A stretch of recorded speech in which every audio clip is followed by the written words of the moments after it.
नमस्कार दोस्तों। एक ऐसी कहानी जिसने बिहार को हिलाकर रख दिया है। 1 रुपए में बिक गया बिहार का भविष्य। एक तरफ 10 लाख पेड़ काटने का दावा है तो दूसरी तरफ लाखों किसानों के आंसू। क्या देश के सबसे बड़े उद्योगपति को सिर्फ 1 रुपए में हजारों एकड़ जमीन दे दी गई है? ये मामला है भागलपुर के पीर पैंती में बनने वाले अडानी पावर प्लांट का।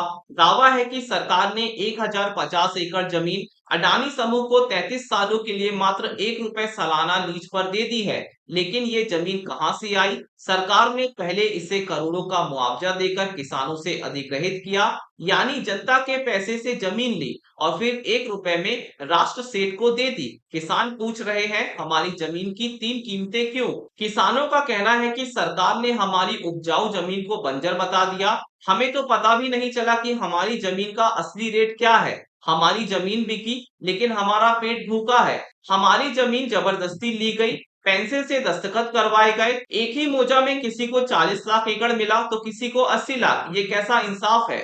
लेकिन ये तो सिर्फ पैसों की कहानी है। असली बवाल तो 10 लाख पेड़ों पर है।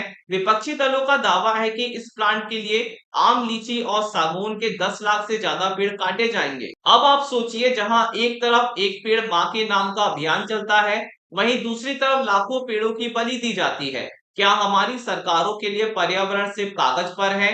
क्या मुनाफा पेड़ों और किसानों से ज्यादा जरूरी है? इन आरोपों के बाद सरकार भी बचाव में उतरी है। बिहार सरकार का कहना है कि 10 लाख पेड़ों का दावा झूठा है। आधिकारिक गिनती में केवल 10,055 पेड़ हैं। सरकार का दावा है कि यह जमीन औद्योगिक नीति के तहत दी गई है, जिसमें निवेश और रोजगार के लिए प्रोत्साहित किया जाता है। सरकार ने ग्रीन बेल्ट बनाने का भी वादा किया है, लेकिन विपक्ष मानने को तैयार नहीं है। कांग्रेस का आरोप है कि ये डबल लूट है और चुनाव से पहले अडानी को दिया गया गिफ्ट। बिहार में मोदी और नीतीश की डबल इंजन सरकार पर भ्रष्टाचार और पूंजीपतियों को फायदा पहुंचाने के आरोप लग रहे हैं। 1 रुपए की लीज, 10 लाख पेड़ों का दावा और किसानों के विरोध ने इस डील को सवालों के घेरे में ला खड़ा किया है। क्या बिहार सरकार अपने विकास के विजन को सही साबित कर पाएगी, या यह विवाद आगामी चुनावों में एक बड़ा मुद्दा बनेगा? आपकी इस पूरे मामले पर क्या राय है, हमें कमेंट में बताएं। नमस्कार।